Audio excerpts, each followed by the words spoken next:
श्री स्वामी समर्थ. सर्व ताईंचं, दादांचं व सर्व मैत्रिणींचं आपल्या व्हिडिओमध्ये खूप खूप मनापासून स्वागत. स्वामींच्या कृपेने तुमचा दिवस आनंदाचा जाऊ देत, हीच स्वामींच्या चरणी प्रार्थना करते आणि आजच्या आपल्या सुंदर अशा व्हिडिओला सुरुवात करते. झालेली आहे सकाळ आणि सकाळचं माझं डेलीचं रुटीन चालू झालेलं आहे. तर बघा, आज आहे आमचा सुट्टीचा दिवस आणि इकडे छान असं उजळलेलं आहे आणि आज अंघोळ करून दार झाडलेलं आहे आणि पुसलेलं सुद्धा आहे. कारण रोज काय होतं, अंघोळीच्या अगोदरच करते, पण आज सुट्टीचा दिवस मस्त निवांत उठले आणि निवांत उठून मग दारामधलं सगळं आवरलं. अंघोळीला उशीर होतं म्हणून पहिली अंघोळ करून घेतली आणि त्यानंतर दार वगैरे सर्व काही स्वच्छ केलं. तर असं कधी असं होतं, कधी तसं होतं, पण डेलीचं रुटीन हे ठरलेलंच असतं. तर बघा, जरा आज अंघोळ केली आणि त्यानंतर दार वगैरे झाडलं. म्हणलं जरा निवांत दार झाडूया. तर सुट्टीच्या दिवशी असं होतं आमच्याकडं आणि आमच्या ह्यांना सुट्टी असते बुधवारची. तर आज आहे बुधवार आणि आमच्याकडचा असतो आठवडी बाजार बुधवारचा आणि त्यामुळे सगळ्या कामगारांना सुट्टी असते आणि ह्यांना जायचं असतं, पण नाश्ता वगैरे करून हे जातात. तर आज नाश्त्यासाठी बनवणार आहे उडीद वडे. तर सुट्टीचा दिवस म्हटलं की वेगळं काहीतरी करायचं. सुट्टीचा दिवस म्हणजे घाई नसते, खूप घाई नसते. रोजचा दिवस तर आपल्याला घाई ही असतेच, पण सुट्टीच्या दिवशी थोडंसं निवांत असतं आणि सुट्टी असते आमच्याकडं बुधवारी. गुलाबाचं फूल किती छान उमलले दाखवते मी तुम्हाला. बघा आता, हे बघा, लय मस्त उमलले. कलरच इतका छान आहे ना ह्याचा केव्हाच.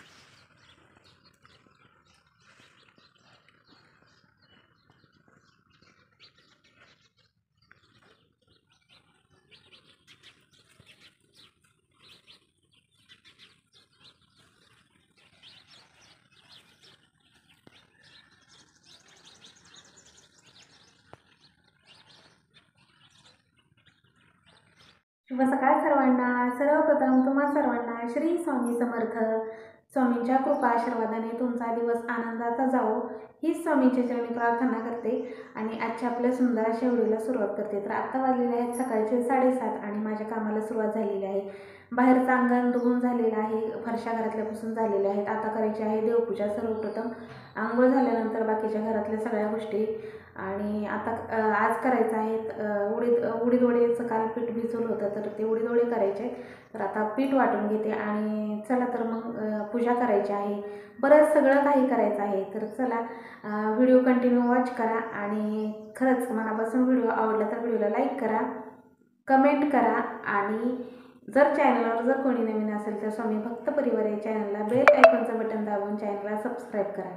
चला तर कंटिन्यू व्हिडिओ वॉच करा. श्री स्वामी समर्थ. तर ताईंनो, हा ब्लॉग जो आहे तो बुधवारचा आहे आणि बुधवारनंतर माझा डेली ब्लॉग 2 दिवस झाले आला नाही. आज आहे शुक्रवार.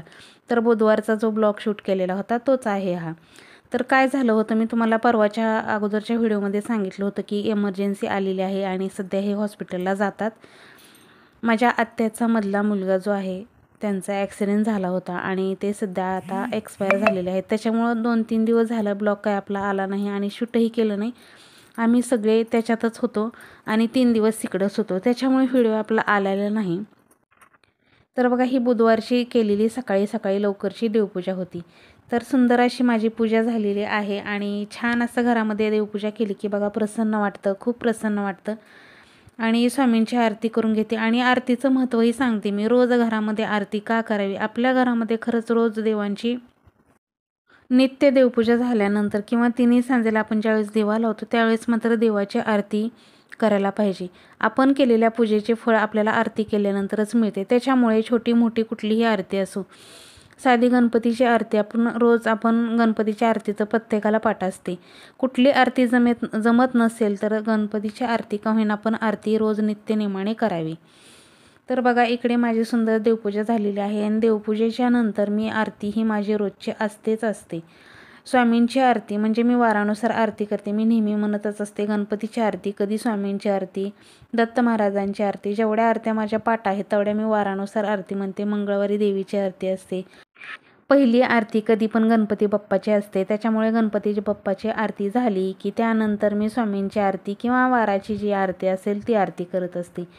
आणि घाई गडबडीत जरी असलं तरी आरती म्हणायला फक्त 5 मिनटं लागतात. त्याच्यामुळे माझे सगळे आरती झाल्यानंतर सगळ्या घरामध्ये मी कापराची धुरी फिरवते आणि त्यानंतर मग बाकीच्या सर्व गोष्टींना मी नित्यनेमाने लागत असते. पण कापराची धुरी मात्र सगळ्या आरती झाल्यानंतर आपल्या सर्वत्र घरामध्ये फिरवावी कायमस्वरूपी.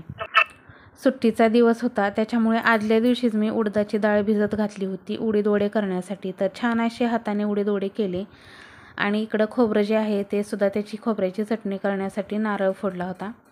तर त्याची खोबऱ्याची चटणी आणि उडीद वडे करायचे होते. त्याच्यामुळे थोडीशी त्याच्यामध्ये हरभऱ्याची डाळसुद्धा टाकली होती. थंडीच्या दिवसामध्ये हरभऱ्याची डाळ थोडीशी टाकली, वडे चांगले होतात. पीठ थोडंसं फुललं जातं त्याच्यामुळे. आता इकडं सगळं माझं काम आवरून झाल्यानंतर, पूजा झाल्यानंतर मी जे पीठ आहे ते वाटून घेतलं. एक भांडं वाटून घेतलं आणि त्यानंतर एक राहिलेलं ते नंतर वाटलं. तर असं केलं आणि पीठ वाटल्यानंतर त्या पिठाला चांगलं हलवत राहिलं की पीठ फुलतं आणि सुंदर असे वडे होतात. तर उडीद वड्याचं असं असतं. इडलीच्या पिठासारखं त्याला कसं रात्रभर काही भिजत ठेवायची गरज लागत नाही. उडीद वड्याचं पीठ मात्र जवाच्या तवा केलं की मिक्सरमधून काढलं की थोड्यानंतर हलवलं की ते बरोबर फुलतं आणि मस्त असे वडे होतात.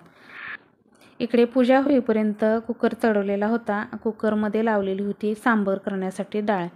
तर सांबरसुद्धा मी तुरीच्या डाळीचं आणि मुगाच्या डाळीचं असं मिक्स सांबर करत असते, जेणेकरून तुरीच्या डाळीने मला पित्त होतं. त्याच्यामुळे मुगाच्या डाळ जरा बरी पडते. त्याच्यामुळे मी मुगाच्या डाळीचं आणि तुरीच्या डाळीचं सांबर करत असते. उडीद वड्याचं पीठ वाटून घेतलं आणि मला आज कामाची काही घाई गडबड पण नव्हती.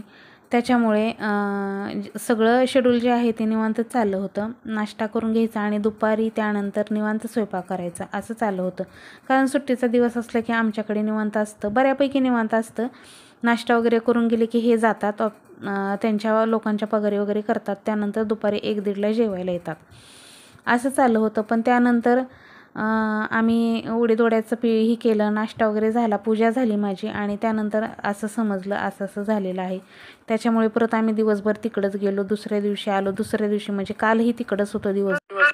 तर आज दुपारी म्हणजेच शुक्रवारी दुपारी आज दुपारी व्हिडिओ जरा एडिट करायला घेतला आणि 2-3 दिवस झालं मी तुम्हाला कम्युनिटी पोस्टसुद्धा टाकणं झालं नाही की आज आपला व्हिडिओ येणार नाही म्हणून. तर इकडे करायला घेतलेली आहे ओल्या नारळाची चटणी. ओल्या नारळाच्या चटणीसाठी मी थोडीशी कोथिंबीर, हिरवी मिरची, शेंगदाणे, चवीपुरती साखर, चवीपुरतं मीठ असे हे टाकलेलं आहे आणि छान अशी ओल्या नारळाची हिरवी चटणी केलेली आहे.